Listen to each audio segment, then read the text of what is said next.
Assalamualaikum warahmatullahi wabarakatuh. Perkenalkan, nama saya Nur Aisyah dari 10B. Di sini saya ingin menjelaskan tentang aspek ekonomi dan aspek hukum dari produk informatika. Apa sih aspek ekonomi dan aspek hukum dari produk informatika itu? Mari kita bahas. Aspek ekonomi dan hukum produk informatika sangat penting. Aspek ekonomi berkaitan dengan nilai tukar, produksi, dan pemasaran produk informatika, termasuk perangkat lunak dan perangkat keras. Sementara aspek hukum lebih fokus pada hak cipta, lisensi, dan regulasi terkait penggunaan teknologi informasi. 1. Aspek ekonomi. Aspek ekonomi dari produk informatika mencakup berbagai hal yang berkaitan dengan bagaimana produk tersebut menciptakan nilai, menghasilkan keuntungan, dan mengaruhi ekonomi secara luas. Berikut beberapa aspek ekonomi utama dari produk informatika. 1. Efisiensi dan produktivitas produk informatika seperti perangkat lunak dan sistem informasi membantu perusahaan meningkatkan efisiensi operasional dan produktivitas tenaga kerja.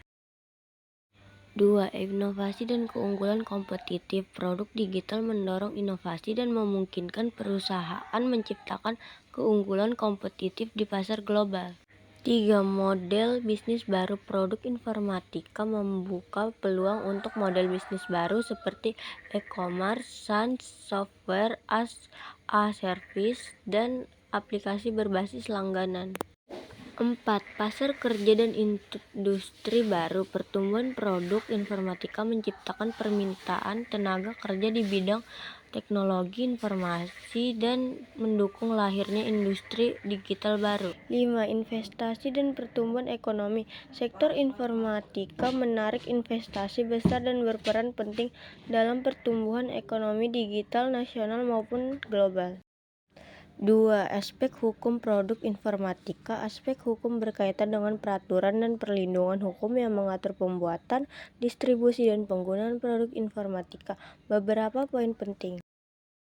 1. Hak kekayaan intelektual, pelindungan terhadap hak cipta, paten, dan merek dagang produk, kode sumber, desain, logo. 2. Lisensi perangkat lunak, penggunaan library, tools, atau sistem operasi harus mematuhi lisensi GPL, MIT, BSND, DLL. 3. Perlindungan data dan privasi. Kepatuhan terhadap undang-undang perlindungan data seperti UU PDP di Indonesia atau GPDR di Eropa. Kesimpulan, aspek ekonomi dan hukum dari produk informatika merupakan dua hal penting yang saling melengkapi untuk menjamin keberhasilan dan keberlanjutan produk. Dengan memperhatikan kedua aspek ini, pengembang dapat menciptakan produk yang tidak hanya bermanfaat secara finansial, tapi juga aman dan legal digunakan oleh masyarakat.